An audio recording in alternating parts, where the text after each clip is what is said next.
Hey guys, Dan here with our guest Merlin. Say hello. Hello, everybody. Yes, it's time once again to get into the Frage. Green this Frasier, time. this is the green, the beautiful green. It matches your wall almost, um, Kinda, yeah. from my viewpoint. But Green this is season. season 10, so we only have one left after this. Um, Wow. Still some classic episodes that we talked about last season that we were like, these have got season 10. And Nope. other than the Star Trek Bar Mitzvah, none of them have come up. This Patrick Stewart one, the one where they do the weight loss contest at work.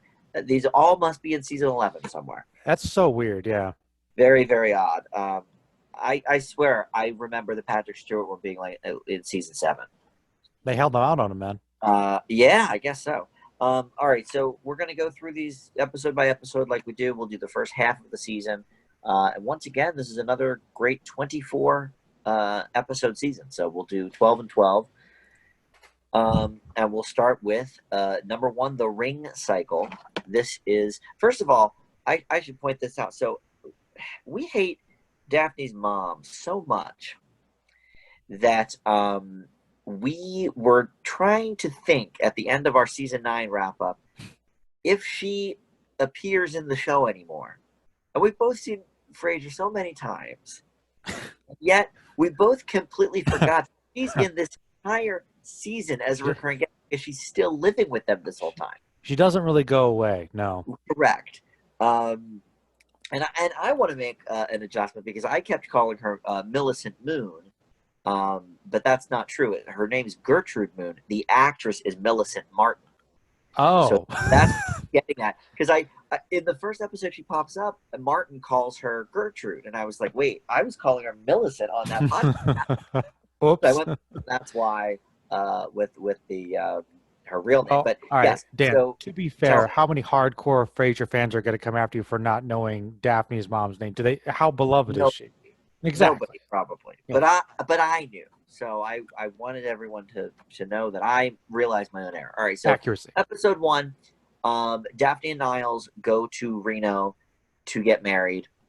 In the middle of the night, they elope, and the whole episode is basically about them eloping and not everyone being sort of hurt, saying like, "Oh, we would have been really upset if you got married and we weren't there." Oh, yeah, Um, yeah. so they have to do a second wedding for everybody, but then that sort of goes awry, and so Daphne's mother didn't know that that was real. So then they had to do another one. So they ended up doing wedding after wedding after wedding on this. And then Martin, of course, the voice of reason, saying, "If you guys have been married here for 3 days, why aren't you on your honeymoon? Just get out of here. Get out of here." I mean, what Best a part of the whole episode. absolutely best part of the whole episode. Uh, yes, Martin this season really has become like the wise. I mean, he's always sort of, been the voice of reason for many instances, but really just you see his love for the family in this season, You right? know, you know, mm, I'm wondering how much I should go into this because I think you're right. I think Martin really, really does kind of come into that characterization and serves that role even more. And I remembered you saying that you felt that like the 10th season was potentially the worst. And I kind of had a couple episodes where I'm like, I think I know what he might be talking about because, okay, like no, I think I might be. I'm sure I know that'll pop up. But as far as this episode goes, well, all right. First of all, how did you feel about this episode? I thought it was okay. I thought it was. I liked that it was a season opener. I mean, I think it makes sense that we're to the point in Niles and Daphne's relationship that they had to hold off moving in together because the mom was there, and I'm glad that they are sort of finally getting their due. Let's get married. Um, so overall, I liked it, but I mean, right, the Martin get out of here bit at the end was the best part of the episode. Because it was kind of, I guess it was a classic, Frasier snafu misunderstanding. But did you think that it might have been like pushed a little bit further because of the mom? Like, Yes, yeah. Well, and I know they were trying to space with her, but it was just like, Roz wanted her daughter to be like the flower girl, and so that became a whole which thing, was funny. which is fine. Yeah. But yes, I mean, I thought this was a good episode for a season opener. I think if it was in the middle of the season, I may have felt differently about it. But I think if we're going to do an episode surrounding Niles and Daphne for the first episode, it may as well be their wedding. Oh yeah, sure. Or weddings. How did you feel about it? I thought it was funny, but it was another one of those ones that I felt like we've seen this sort of thing done so much before and better that I thought it was kind of a shame that it was, Niles and Daphne's wedding, but it wasn't like super funny. You know what I mean? Yeah. It wasn't a classic. It wasn't a No, classic. it's not a classic. Well, and again, here at the end of season 9, when we were going over like, oh, what else happens with Daphne's mom and this and that, I remember saying to you, yeah, I'm pretty sure at some point Daphne and Niles get married. And again, we've been through this talked series about it 4 or 5 times, and neither one of us could remember concretely if they even got married. It's a forgettable episode. That's sad, because it's such a big deal. Yeah. And I mean, I guess it wasn't your traditional big episode, for a wedding, but like, yeah, I don't know. I thought it was decent, but not as funny as it could have been. You know what I mean? Absolutely, yeah. So up next, we have Enemy at the Gate. This is where Frasier is standing by his principles, refusing to pay $2 for a 20-minute parking garage fee from our good buddy, who was in We're the Millers as the cop. I'll figure out. He's in so many things. It's so many things. I know his name. He's been in all these gangster movies. He's Guzman, funny. Louis Guzman. Louis Guzman. I love that guy. That guy is funny. Yeah, he's very funny. I love that guy. Great character actor. I'm going to tell you something. As memorable as this episode is, this is definitely one I always remember. I don't like it. Dan, this was the one. Dan, okay. I don't want to interject, but like this, I was waiting because I'm like, I think it's pretty early on. I was thinking of Dan, and I was thinking, Dan hates it when Frasier and Niles, they're out of character and they're just not good. And I was thinking, maybe if this were early Frasier, maybe like, okay, I could see something like this happening, but this was ridiculous. Like, I was actually annoyed with Frasier a lot this episode. I was like, really? This was ridiculous. I think of the entire series, this is one of the ones where he annoys me the most. It's this one. It's the one where him and Niles try to hit up Martin's girlfriend for the donation money at the party. Mm-hmm. He puts so many people out in this episode. The whole line of cars behind him, just because of his stupid ass principle, just to save the $2. I'm going to get my money's worth. Never mind that other people have lives and things to do. He comes off as such a jerk in this episode, and I'm glad everyone in the episode points it out to him. Yeah, including Niles at one point. Hey, that's great that you have time for this, Mr. BMW, but we have places to be. Whatever. I felt their pain. For Frasier being the protagonist of this show, he comes off as such a smug jackass in this episode. Yeah, I think this is the most unlikable I've seen Frasier in the entire show. And I actually did not enjoy, like, there were some scenes. Okay, I kind of liked that, it was in the car. It was sort of experimental.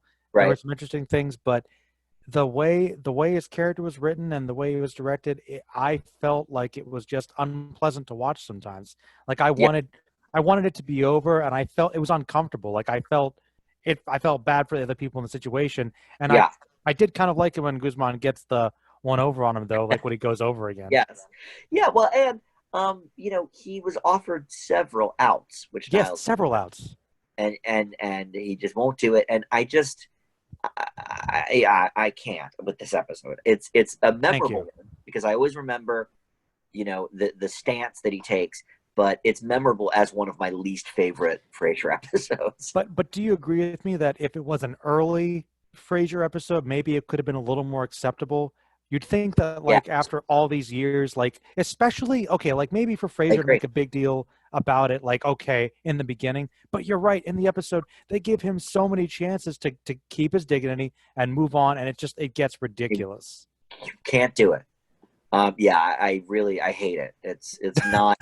It's really it's Not like a very good. C. I love Louis Guzman, and I did get a few laughs from it, but Yeah. it's a C at best. I think this episode. Hmm. All right, so let's continue on here. Proxy Prexy is next, and that is where Frasier wants to basically run the condo, but he knows that he can't get the numbers because he's unlikable. So he sets Martin up to be victorious, and then is basically the That's the puppet. puppet. The Yeah. puppet. Here again, it's like this whole Little. season has Frasier, quite honestly, being very unlikable. Thank you. I noticed that this season, a lot of episodes, I'm like, this just seems a little out of character for him. Like he's pushing it a little bit. And this Yeah, one was another one where it's like he's not respecting his dad that much. right. It's over the condos. Like I don't know. I don't Like know. like the condo stuff I liked. We talked about last season with Cam Winston. Yeah, That was great. But here he is not growing at all as a character, that's the or problem. maybe he is growing, but he's regressing. That's what I'm saying. This is It's like I growing could see in the wrong direction. maybe season one Frasier would have done this. Maybe, you know. And these shows that go on and on and on, I've talked about how I recently watched Everybody Loves Raymond, and of course Cheers went on as long as Frasier did. A lot of the characters in those types of shows sort of become one note, Hmm. but they never really become unlikable. Mm. And you're seeing that here. And I think that's why this is my least favorite season, because boy, oh boy, I mean, he's just obnoxious in so many of these episodes. He's supposed to be the hero. Like, you're supposed to root for the show. So yes, this was an okay one, but yeah, he just wasn't being respectful of his father or the. I mean, he's never respectful of the tenant, so that wasn't surprising. No. But all right, so up next is Kissing Cousin. This is the Zoe Deschanel guest star Oh episode. She yeah. plays the cousin of Roz, who basically wants to just party all the time. All you old heads are terrible and old and so boring. And ends up Uncool. she ends up having an affair with Kenny by the end of the episode because he gets her supposedly. I mean, look, I love Zoe Deschanel, so Yes, I'll me give too. it to her. But more obnoxious characters that poor Roz is kind of caught here between wanting to be act her own age and wanting to appear cool. So she's sort of stuck in the middle of it. And then of course Frasier, Frasier's old stodgy Frasier sticking to his his Routine. his main character, focal points, which is fine. But yeah, another like okay episode. I can't say I laughed too much at this. Yeah, I will say this one was okay. I thought Roz being insecure about her age was kind of funny. I thought that I mean Deschanel, I mean a great guest star. I thought she was pretty funny, though she Always is kind great. of doing that character she typically does. She's always kind of in that sort of role, though a little more unlikable than a lot of the other ones I've seen comparatively. I But always that free spirit. Yeah, like kind of like, ooh, go do whatever I want. The how'd you feel about Kenny in this one? Um, I thought it was fine. Okay, Um, I mean, his I marriage is over. yeah, Um, he falls head over heels for this girl, and in classic Kenny fashion, he assumes that something is going on that's much bigger than then it it actually really is. is. He thinks that they're going to go to Vietnam together and be a couple and all of this, and she's like, "I'm a No. free spirit, dude. Like, I don't know. Look me up if you go to Vietnam, but I'm not going with you. Whatever, whatever." I mean, I think that's pretty classic Kenny. Yeah, no, I actually one thing I did kind of like about this episode is thought the moral was pretty cool about sort of like finding your place, and it could be totally different. Like he was insecure about the awards he was getting in his time in the radio station, and then at the end there's kind of that moment like, yeah, I'm needed here. I like being here. This is cool for me. I don't have to gallivant with her off to Vietnam, and I liked that. That was kind of nice, actually. Yeah, yeah, he had been there for years and still never even unpacked his boxes, which Frasier, pointed out. Yeah, I mean, Hmm. I liked that part. Yeah, but it just, I don't know, it just wasn't that funny. Yeah, it wasn't that funny though. All right, so now up next, now this one is a funny episode. Tales from the Okay. Crypt is the Halloween prank episode where Bulldog has Yes. Frasier's car towed and replaced with like this really smashed replica, thinking it's his car. So then he enlists, the whole crew. This reminded me. Did it not remind you of when he was asked to do a theme song, and instead he has like a whole orchestra that he hires out? It's like Frasier has to do everything to the nth degree, and this is another example of that. This is the Frasier that I love, like the over the Yes. top Frasier I love when it doesn't put anybody else out. Yes. The parking lot jerk I don't like, but this was funny because everybody's Well, telling him he doesn't have you know the the sense of humor and the mindset to play a prank like this. well, I gotta say it's kind of like the orchestra for the Diddy and also for the when he did the radio play. Like I think it's funny Yes, yeah, how those are all some classic Frasier's for his character because he can't grasp these like simple things and it's really complicated. They're usually really great. They're these massive yeah, productions. Like I think they're awesome. Like I would actually like watch or listen to those things, but yeah. it's not what you're going for right now. He doesn't get it. He And never. I just love how but there is a little note that's kind of cool where you think Frasier is typically kind of like really sophisticated and whatnot. He's a little out of touch, but not as much as Niles, of course. And his prank is to create like an elaborate zombie attack in the Yeah, in the records. And it's like Martin's like one of your problems that zombies don't exist. so but it, good. but I feel Yeah, like Frasier would probably make a really good zombie movie, to be honest. I think he would go way over budget on it, and it would be a bit over the top, but it probably would be pretty cool. Yeah. Pretty Um, entertaining. And also, Dan, the twists in this one, by the I way, was the way that the prank. now that I've seen it a few times, I always know the twist. But I remember watching this for the first time, thinking I knew, Bulldog's going to be in on it, and Frasier's going to get his butt handed to him again.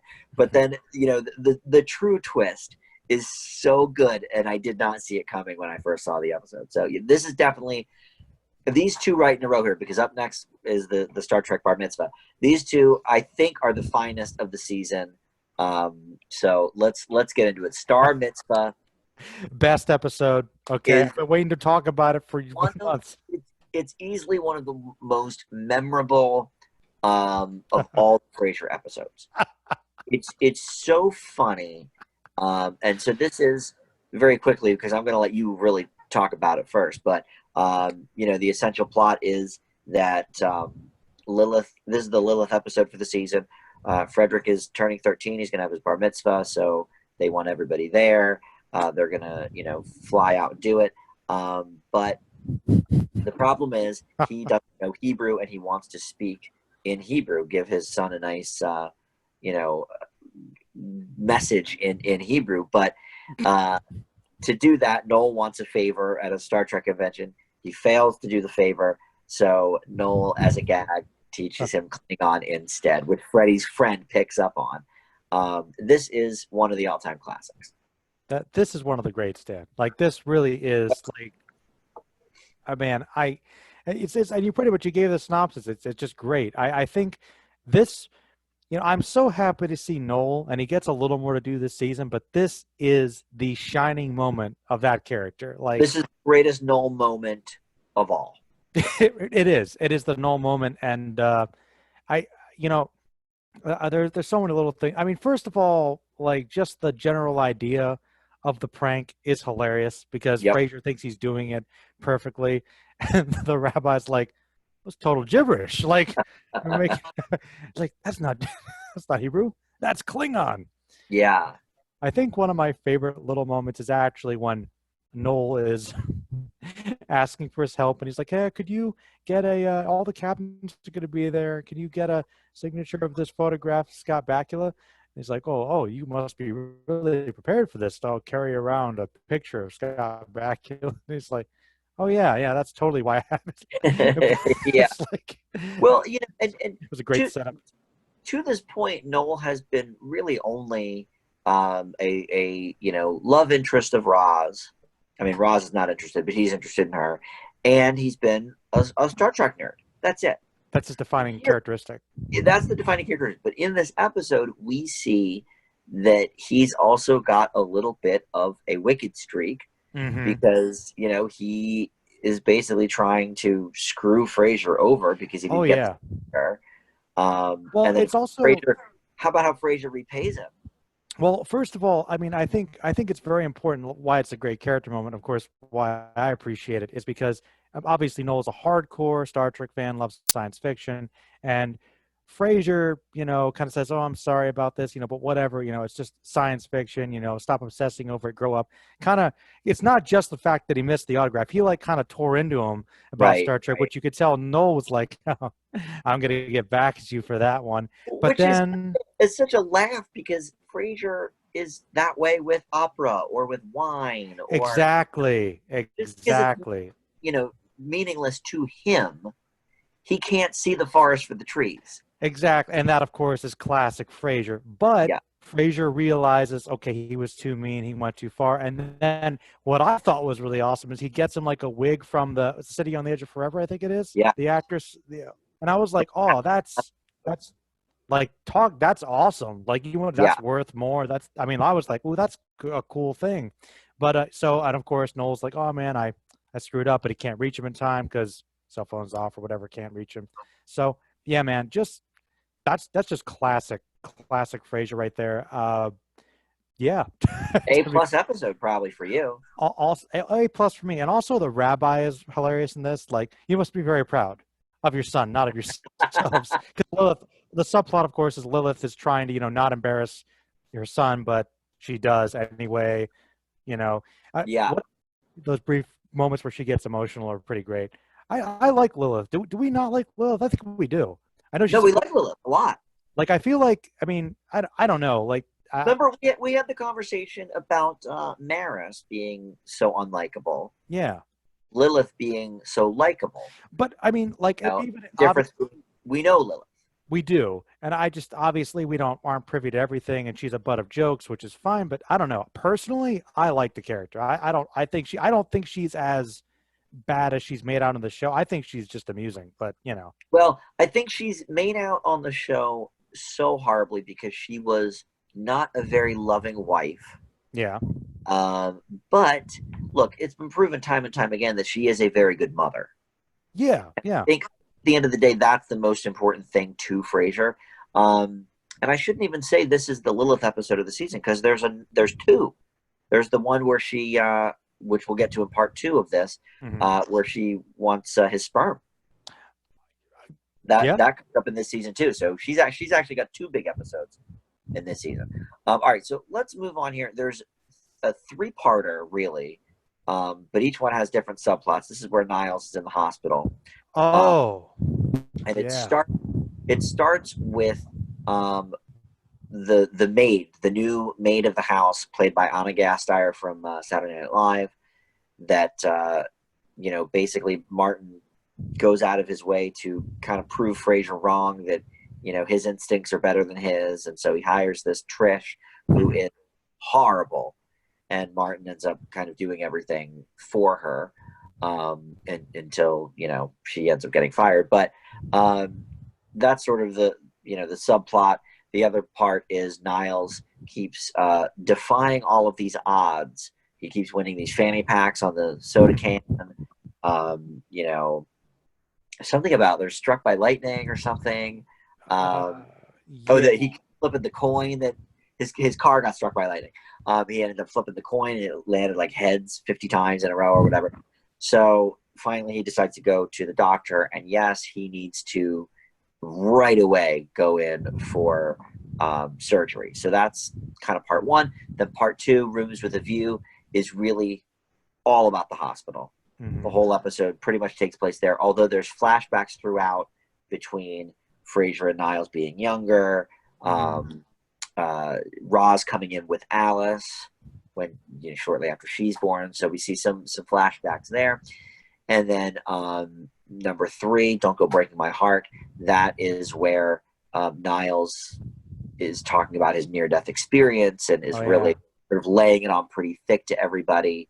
And then we find out that various people made pacts with God that if Niles makes it out okay, they'll do X, Y, and Z. And, so Frasier, of course, what time did you make your pact? If you made your pact first, mine's null and void because he already listened to yours. Tries to get out of it. Tries to get out of it. Well played. God almighty. So, so this is the 3-parter. The biggest, really serious story arc in all of Frasier. Yeah, I kind of forgot about this one, I guess. And I remember we talked about that one episode where we see the flashbacks with Martin getting his hip shot. Right. And we were like, oh, yeah, this is about as heavy as Frasier ever gets. And we were like, no, it gets quite a bit heavier than that, actually. I was surprised, actually. This is a very heavy episode. I always remember this one for 2 reasons. Number 1, he brings him an Archie comic, which always pisses me off because Niles calls it a double digest, and it clearly is just a regular size book. It's like a regular issue. Over the years, I've chalked it up to the fact that Niles doesn't really know anything about Archie, and not a fault of the writers of the episode. So no, he doesn't know anything about comics. Yeah, right. I reconcile with that. But to know that there are double digests out there, somebody so a little conundrum. But anyway, but then the other I always remember this is because of the chunky chocolate bar that they try to get out. Oh yeah. Because I myself am a big fan of the chunky, and I was excited to see it make an appearance in a popular television show. I don't think I've ever had a chunky. No, they don't really get sold anymore. It's one of the candies though you can still find at like a Cracker Barrel. Oh, like an old kid. Yeah, it's an old person candy, really, which is why Martin wanted it. Hey, but it's chocolate with peanuts and raisins, essentially. Sounds good to me. Very good. But so those are the 2 reasons I remember this. But also, it always does make me tear up when Daphne sort of freaks out on the guys about, all the nonsense they're dealing with. Who cares? This is meaningless. My husband's in there about to, have surgery. Always gets me. Yeah, I got a little teary in this one. I was like, wow, I wasn't expecting Frasier to go here. And, I think the thing that stood out the most to me, I mean, first of all, it was very realistic. And I thought it was very telling for all the characters, kind of funny, but very telling how each one of them tried to deal with the stress of the situation. Right. Like, Mark tried to pretend like it wasn't even happening. Frasier, of course, gets very scientific and, I know better than the doctor. And Roz tries to just keep everybody together and sane, and, Daphne just worries. That's true. And I think it made me think as I was watching what Niles was going through, that I remembered how unlikable he kind of was in the first season. And really, and maybe we'll talk about this when we're finishing it up, but I always kind of felt like in terms of growth, Niles had like the most dramatic transformation, like as a character. Yeah, I would agree with that for sure. I think because of Daphne. Mostly, yeah. Because I think those early episodes, he was kind of like Frasier, but worse, because he was, he really was even worse. And he, Daphne is kind of obviously more, I guess, blue collar in a sense, maybe not quite as knowledgeable about all these fancy things as he is, but he doesn't care. He sees past that. And I think you're right. That's kind of the bridging that gets him close to his father and his brother and so-and-so, the show. because Maris was part of that high society, stuck up, lifestyle that sort of fed into all of Niles' weirdness and the competition and all that. Nature. Yeah, whereas Daphne is like you said, more blue collar, very down to earth. So yeah, I agree. I think Niles has had the biggest change, and I think you could also say Roz probably has too. Between in the opening couple seasons, she was just kind of the whore of the radio station. she's always been a good friend. She's always been smart. But here at the end of this season, she gets up enough courage to strike out on her own and try to become program director at another station. I mean, she never would have done that 5 seasons ago. No, not at all. And I think motherhood probably has something to do with that. But yeah, I think she's grown a lot too. But all right, so we have 3 more to go through here. We Two Kings is next. This is the mall Santa episode where Rob is going out with one of or wants to go out with Santa until she realizes he's different. A good looking, which young he's guy. Still good looking, great job. I love what was it Daphne said? She's like, what's wrong with him? Like, what more do you need? Like, he's perfect. Right. Oh my God. And played by the great Dean Cain. Yes, Dean Cain. Superman himself. Well, there you go. Clearly an allegory. Yeah. Yes, you're right. This was an okay episode.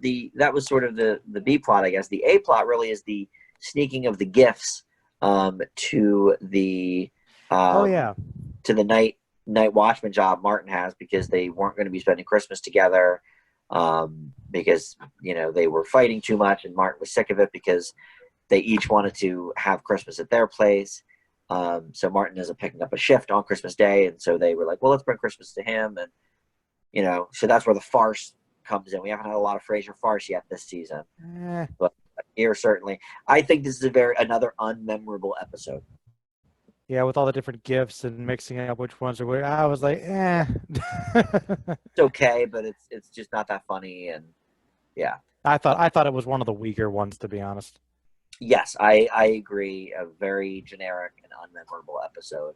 Up next, we've got Door Jam, and this is the one with the spa where Cam Winston gets the invitation in the mail, goes in Frasier's mailbox, so he decides to pretend to be Cam Winston. And they need to be in this spa, and then they learn that there's another even more portion the of platinum spa, the diamonds. So I don't know. To be honest, I don't really like this episode very much. I thought this one was funny. Yeah, it's funny. I did. But I think it's more of my association with it. This was a huge part of NBC's big campaign that year. Whenever they were doing a rerun, if you haven't seen it yet, it's new to you. And they ran the clip of them outside in the dumpster, all wrapped up in their seaweed wraps or whatever, running from the bees. They ran that ad nauseum on NBC that summer because they ran this episode like 4 times. Huh. And so I just associate it with like, oh, this episode again. So I may be a little biased because actually my favorite part of the episode has nothing to do with the spa. It's when Martin and Daphne are watching TV and she keeps comparing Martin to the old men on the show. Oh, yeah. The cop show. Younger men on the show. That's funny. To me is funny, especially when she tells him about Colonel Potter from MASH. Oh, and he's like, which one is that? And his response is, Colonel Potter was old when he did Dragnet. So, that's good. That to me was funny. But yes, I mean, I like the idea that there's, no club should be too exclusive for us. It's very them. It's very so I can't deny that. But every time this episode comes out, I'm like, oh, I've seen this episode 15 times. Gotcha. I thought it was pretty funny. Okay. Well, there you go then. So you've got a different approach than I do. All right. So next we meet Felicity Huffman as Julia Wilcox, who is a mainstay through the rest of the season. This is in the episode called The Harassed. The financial analyst, Julia Wilcox, comes to Frasier's show and takes up the last 10 or 15 minutes of it. She is a disgraced business insider that sort of is clawing her way back up top. They do not get along at all. And in fact, he ends up sexually harassing her, trying to, as a throwback to the most classic will they or won't they of all time, when Sam and Diane are yelling at each other in Cheers. And Sam says, "Are you as turned on as I am?" Diane says, Oh "More." yeah, They start making out. Here, it does not remember go that. quite as planned as when Frasier says, Of "Are you course as not, turned because on Frasier. as I am?" She screams, "No." What? No. What are you talking about? Um, Yeah. I also like the Bulldog has his own workbook from previous Sessions, sexual workshops. harassment Yeah. sessions, and Oh man. remember who the man leading the session is? I think I do remember him. What was his name? The I great liked him. it's the great Mike Judge. Oh, that was Mike Judge. Yeah, that's Mike Judge. Oh, Yeah, the seminar. oh, nice, What a class. classic King of the. Oh, that's. Oh well, you know what? I didn't even realize that, but you know what? Great, Mike Judge is awesome. Oh Doesn't he do such a great job? yeah, Uh, he seemed very believable, to be honest. Kind of yeah, making very very believable. sappy. So this is actually one of my favorites of the season. All right, I wanted to ask you about this one because I did think this one was funny. I Mhm. will admit that, but I was curious. So we haven't had too many of these in Frasier, but this is one of those ones where I'm wondering, hmm, could this sort of episode be made today? How different would it be? I actually think it could be specifically because they have the harassment seminar. Okay. I mean, I think that's exactly how it would be dealt with today in a company like this. Hmm. It's not like he grabbed her butt. It's not like he didn't Yeah. go way over the line. He basically just asked her if Yeah. she was turned on. He didn't actually go in for the kiss. No. So I think this episode actually would be almost unchanged today. I think. Okay. I figured as much because I know that obviously Frasier's kind of aimed at a more I guess adult audience anyway. But I was curious because you know more about sitcoms than I do, and you probably keep up with them more. Yeah. Characters like say Bulldog. I do think Bulldog's funny, but he's clearly problematic, and the show knows it. But Yeah. is a character like Bulldog that common in sitcoms nowadays, or I not as much? I honestly think The Office was probably the last network sitcom that could get away with a lot of those things that they did. Because Parks and Rec got away with things, but they had sort of a different lean on it. There were no characters like Michael Scott in Parks and Rec. There were no inept boss characters, you know, in that way, like doing the Chris Rock impression, all the Ooh, racism remarks, towards Haley's character, or the you're ugly remarks towards Phyllis, or yeah. and Steve Carell has even said that whenever everybody's like, "Oh, you guys should do a reboot." Steve Carell was like, "You can't. There it would be no way to do The Office in 2019 or whenever he made the quote." Hmm. Which I find to be true. But an episode like this, I think this would fly. Okay. It's Okay. not like That it's was the boss. Like they're not. He's not her superior or anything. Um, Bulldog certainly, I don't think would exist today. yeah. Uh, I think he's a bit much for today. yeah, and that's a classic sitcom trope, like you said. I mean, that Dan Fielding in Night Court, or we've seen that sort of horn dog male, a lot of times. Sam Malone actually in Cheers, but his was a little different. Um, he was more of a serial dater, I think, than necessarily like a sexist Yeah, pig like dog. he seemed like he had charm. Like he would approach them in that way, and Yeah. I don't think he really sexually harassed women too much on Cheers, No, right? it was more like Seinfeld, more of like I had got a different girl every week kind of thing. Oh, okay, gotcha. Uh, but yeah, so no, I think you should totally make this episode today. I'm a huge Felicity Huffman fan. This was before Desperate Housewives, but after Sports Night, the great Aaron Sorkin TV show Sports Night, which I loved. And so when I saw she was going to be a recurring role on Frasier, I was very excited.